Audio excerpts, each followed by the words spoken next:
5 TV shows made a promise to their kindest character, then broke it on purpose. Each of these deaths landed on the one person who proved the world could still be decent, and fans never stopped feeling robbed by it. Somewhere between shock and story, these shows all made the same choice, and it cost them something they never got back. Rita Morgan. A baby sitting in a pool of his own mother's blood is not a plot twist. It is a promise the show made to itself, and it kept that promise on December 13th, 2009. That is the image Showtime chose to end its 4th season on, and it is not an accident of staging. Dexter Morgan walks into his own bathroom expecting the quiet life he has spent 4 seasons pretending he deserves. Instead, he finds Rita dead in the tub, throat opened by Arthur Mitchell, the man known as the Trinity Killer, and baby Harrison parked in the runoff like nobody bothered to move him. The framing is exact: a child surrounded by blood, alone, waiting for someone to notice him. That is not a random horror image. That is Dexter's own childhood, the one that made him what he is, replayed frame for frame with his son sitting exactly where he once sat. The surface reading is simple enough to fit on a poster. A serial killer's family finally pays the price for his secret. Dexter hunted Trinity all season, got cocky, got careless, and now there is a body in his bathroom to prove it. Clean moral lesson, tragic consequence, exactly the kind of ending a prestige drama is supposed to deliver to justify its own seriousness. The actual cruelty runs deeper than a simple consequence for a mistake. The show did not just take Rita away. It reached backward into the one piece of trauma that built Dexter Morgan from scratch and used it as the murder weapon itself. His mother died in a shipping container while he sat in her blood as a toddler, a memory so foundational that literally every choice he makes as an adult traces back to it. Trinity does not just kill Rita, he stages a second version of that exact scene, with Dexter's own son cast in the role Dexter once played. The show is not punishing Dexter for a season of overconfidence. It is proving that his condition is hereditary, contagious, inescapable, and that anyone he loves gets pulled into the same blood-soaked math eventually. Julie Benz played Rita from the very first episode, and she was never a side character propping up someone else's arc. She was the entire argument for the other version of Dexter's life, the one with a wife, 2 stepkids, a house in the suburbs, a normal job title on his business card. Every season, the writers used her to ask the same question: can this man actually be a person and not just a performance of one? Rita believed the answer was yes. She built an entire family around that belief. She is the one character in the whole show who represents the idea that decency gets rewarded, that if you pick the good man buried under the bad habit, you actually get to keep him. The finale, titled The Getaway, pulled some of the strongest ratings of the show's entire run and is still ranked among its most talked about hours, which tells you something uncomfortable about what audiences actually want. They rewarded the show for the exact moment it broke its own promise to them. Great television and a betrayal of trust turned out to be the same 50 minutes. Fans have spent years pointing to this scene as the moment Dexter stopped being a show about a killer with a code and became a show that just liked hurting people for a reaction. That reading holds up under scrutiny. Every major storyline after this finale gets darker, more punishing, less interested in the fragile hope Rita represented, and never quite finds its balance again. You do not accidentally stumble into that kind of tonal shift right after killing your most hopeful character. You cause it on purpose. Rita's death was never really about Trinity. It was the show announcing that whatever normal life Dexter reached for would always curdle into the exact horror he came from, and that the people closest to him exist mainly to prove that point in blood. But at least Rita's killer was a monster hiding in plain sight. What happens when the man who orders the killing isn't a serial killer at all but a boy on a throne, and the victim walked to his own execution believing that honesty would save him? Ned Stark. He did everything the story asked of him and lost his head for it anyway. That is not an exaggeration for effect. Ned Stark confessed to a crime he did not commit. He swallowed every ounce of his pride, every last scrap of it, and he did it in public.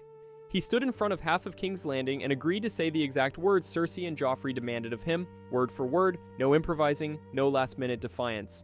He did it in the Great Sept of Baelor on June 12, 2011, during the episode Baelor. He did it because he was told exile to the Night's Watch would follow instead of death. He did it to survive for his daughters. That was the deal. That was supposed to be the entire point of humiliating himself in public, in front of strangers, in front of his own children watching from the crowd. Joffrey ordered his head cut off anyway. That single decision is the whole horror of the scene. This was not a man cut down mid-rebellion. This was not a soldier killed in the chaos of battle, sword in hand, at least dying the way he lived. Ned negotiated. He compromised his own honor, the one trait the entire show had spent 9 episodes establishing as untouchable, and he did it specifically to stay alive for Sansa and Arya. The lie was supposed to be his escape hatch. Instead, it became the last dignified thing he ever did, seconds before a 13-year-old king decided mercy was boring. Sean Bean played Ned, and by 2011, audiences already treated a Sean Bean death as a punchline waiting to happen. He had died in Patriot Games, he had died in GoldenEye, he had died in the Lord of the Rings trilogy, memorably with an arrow count that became its own meme. Some viewers watched Ned's execution and genuinely thought it was another entry on that list, a wink to a running joke, a cute bit of stunt casting irony rather than the moment the show declared outright war on its own genre. It was not a wink. George R.R. Martin has said many times that Ned's death in the 1996 novel was a deliberate ambush on a very old promise. Fantasy had trained readers for decades to expect the noble father figure to survive to the final act, mentor the young hero, and die only when the story had wrung every ounce of meaning out of the moment. That is the formula. That is the contract every fantasy reader signs without realizing it.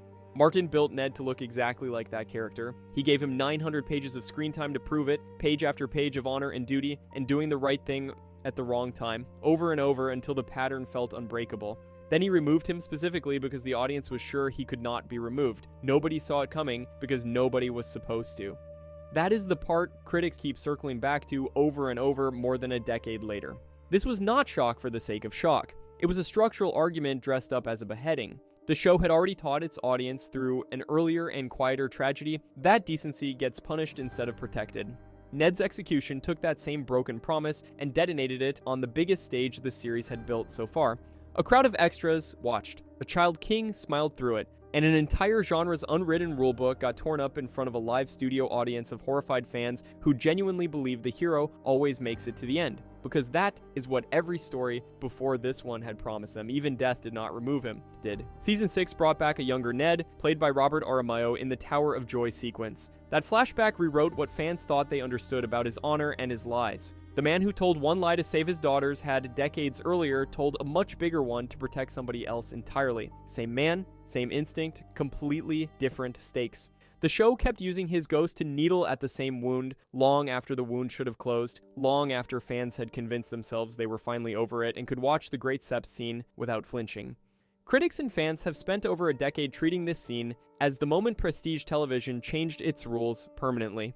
Every nobody is safe tagline, every marketing campaign built around unpredictability traces back to a man in the Great Sept who did the smart thing, the safe thing, the thing his own story told him would work, and got executed for it in front of his daughter anyway.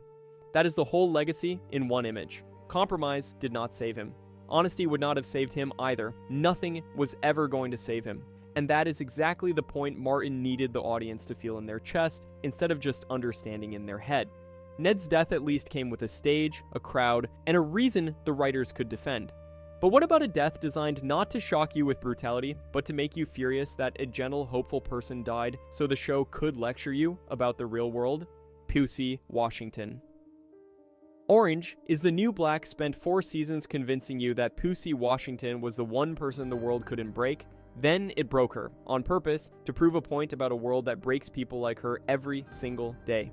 That's not an accident of plotting. That's the entire episode's design, and once you see it, you genuinely can't unsee it. Pusey Washington dies in Season 4, Episode 12, The Animals, which premiered on Netflix on June 17, 2016. She's killed during a peaceful cafeteria protest when a corrections officer named Bailey pins her to the ground. His body weight compresses her chest and neck. She stops breathing underneath the man who isn't even angry, who barely registers what he's doing until it's already done. There's no villain monologue. There's no fight. There's no dramatic music swell to tell you the moment matters. There's just weight and time and a body that stops moving, while the man on top of her still doesn't fully understand what he's done. The show did not stumble into this staging by accident. It built the scene, shot by shot, to visually echo real documented cases of fatal restraint, the kind you'd recognize instantly from actual news footage of actual deaths. This wasn't subtext buried for critics to dig up later. The writers have said outright they wanted the moment to parallel police brutality and force a conversation about racism inside the justice system. That's the stated intent, plain and unhidden. Activism, delivered through fiction, aimed directly at the audience's chest with zero interest in softening the blow. And what makes it land so hard is exactly who they chose to spend on it. Pusey wasn't a side character being burned for shock value, the kind of name you'd forget by the next season. She was the emotional center of the entire ensemble. Played by Samira Wiley, she'd been a fan favorite since the earliest seasons, the one inmate who somehow still had warmth left in her after everything the system had already done to her. Her backstory episode shows exactly how she ended up at Litchfield in the first place. Arrested after a completely nonviolent encounter involving a small amount of marijuana. Not a hardened criminal. Not a cautionary tale written to make a point about bad choices, just a kid who made one small mistake and got swallowed whole by a machine built to swallow people who look like her. That's the character the show chose to kill to make its argument. The gentlest person in the room sacrificed to say something true about a cruel system, and then left on the cafeteria floor overnight while the prison staged a cover-up around her body. Not moved with dignity, not treated like a person. A prop in an institution's damage control, which is a strange thing to do to the one character everybody actually liked. Remember Ned? And how his death broke the promise that honor gets protected in a world that claims to reward it. Poussey's death breaks something else entirely. The idea that a show owes its most beloved character more than a symbolic function, more than becoming a lesson for everyone still alive to learn from. Because that's exactly what critics accused the show of doing. Using Poussey's death as the political centerpiece of the Season 4 finale and the backbone of Season 5's prison uprising isn't in dispute. That's just what happened on screen, plain as day. What's contested is whether that use was earned or exploitative. Nothing in the writer's room confirms they saw it this way, but follow the pattern. A black woman, established for years as pure hope, killed specifically to illustrate a real-world atrocity, her body used as a visual argument before it's even been moved off the floor. Critics called it exploiting real trauma for narrative shock, a real tragedy borrowed to score fictional points. Fans invoked Bury Your Gaze alongside a related uglier pattern, stories that make black characters suffer to teach a lesson to everyone else watching, as if their pain exists to educate rather than to matter on its own terms. Poussey wanted so little, a bar in Amsterdam, a quiet life with someone she loved far away from the machine that swallowed her in the first place. The show spent years building that want, brick by brick, detail by detail, only to cash it in as a statistic with a name attached. 4 seasons of wanting one small, ordinary thing cashed in for a headline. That's the cruelty critics keep circling back to. A message about systemic violence is not automatically wrong to tell, and nobody's arguing the show should have stayed silent. But when the messenger is the one character who still believed things could get better, the message and the murder start to look uncomfortably like the same crime. The system wins twice, once inside the story, and once in the writer's room that decided her death was the most useful thing about her. Great, add that to the list. Poussey mattered for years before the show ever asked her to die for a point. She got a full life on screen, a backstory, a want, a future the audience could actually picture. But what if a character barely got any screen time at all, went to a party she didn't even want to attend, and still sparked one of the loudest fan revolts in modern TV? Barb Holland. An actress with maybe 12 total minutes of screen time got an Emmy nomination for playing a corpse in a lake full of slime. That is not normal. That has never happened before or since, and it did not happen because Barb Holland did anything remarkable on screen. It happened because she died for the single most mundane reason in the entire show, and the internet could not let that go. She did not die saving anyone. She did not die uncovering a conspiracy. She did not die standing between a monster and someone she loved. She went to a party she did not even want to attend because her friend Nancy asked her to come along, sat alone on a diving board while everyone else was inside doing anything more interesting, and got dragged into the Upside Down by the Demogorgon after cutting her hand on a beer can. That is the whole story. Loyalty, a pool party, and a paper cut with monstrous timing. Barbara Holland disappears in episode 2 of Stranger Things and is confirmed dead by episode 3, which dropped alongside the rest of season 1 on July 15, 2016. Shannon Purser played her, and Purser's performance turned a background character into the most talked about death of that entire year on Netflix. Not the biggest death, not the flashiest, the most talked about. Her body never gets a rescue mission. It gets found exactly once in the Upside Down, covered in slug-like creatures, revealed to Nancy through a sensory deprivation tank in a scene that plays less like a plot twist and more like a funeral nobody thought to send invitations to. And the show just moves on. Steve, Nancy, and Jonathan get an entire season of romance and monster hunting and character growth. Barb gets a corpse shot and a subplot about her parents hiring private investigators, selling their house to fund a search for a daughter the audience already knows is dead. That detail alone should gut you. Two people who loved her more than the show ever bothered to are bankrupting themselves looking for someone the camera has already abandoned. That is the real cost of decency in this universe. It does not get you saved. It gets you a family destroying itself trying to find you, one investigator retainer at a time. Fans noticed the imbalance almost immediately, and Justice for Barb became one of the fastest, most widespread memes to come out of the show's first year. It was not really about the monster. Nobody was out there demanding lore explanations for the Demogorgon's diet. It was about the pacing. It was about watching a story sprint past its most loyal character to keep chasing its prettier ones, and the audience clocking exactly what that said about who the show thought was worth its time. Think about how strange that reaction actually is. A character with barely a dozen minutes of runtime managed to generate more sustained online outrage than most shows get for killing off characters the audience had spent entire seasons with. Barb was not a mystery box. She was not secretly important to the plot. She was just a normal, slightly awkward teenager who showed up for her friend on a night she clearly did not want to be there and got erased for it.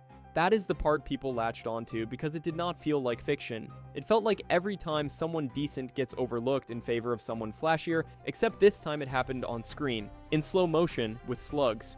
There is a reason that particular complaint stuck the way it did, and stuck harder than almost any other death that year. Go back to the father who did everything right and still got buried for it. Go back to the woman who chased something as ordinary as a normal life and paid for the ambition anyway. Go back to the man whose optimism made him a target precisely because he never stopped believing people were worth saving. Every one of those deaths asked the audience to sit with grief.